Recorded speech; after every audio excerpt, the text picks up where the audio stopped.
మండలము శనలగుడి గ్రామంలో నిన్న సాయంత్రం 4 గంటలకు ఇన్సిడెంట్ జరిగింది.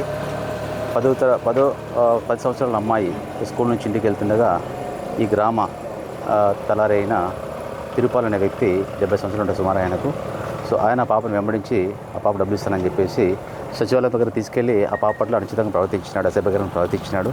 సో ఆ విషయంలో పక్కన వాళ్ళు అంతా గుర్తించి ఇమ్మీడియట్గా ఆ పాపని రక్షణ జరిగింది.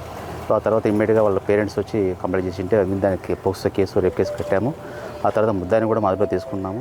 సో దాని తర్వాత ఈరోజు ఆ ముద్దాయిని కూడా కోర్టులో హాజరుపడడం జరుగుతుంది.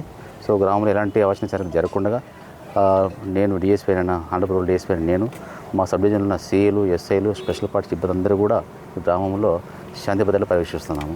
మరిన్ని వీడియోస్ కోసం ఛానల్ ని సబ్స్క్రైబ్ చేయండి, లేటెస్ట్ అప్డేట్స్ కోసం వాట్సాప్ ఛానల్ ని ఫాలో చేయండి అండ్ లింక్ డిస్క్రిప్షన్ లో ఉంది.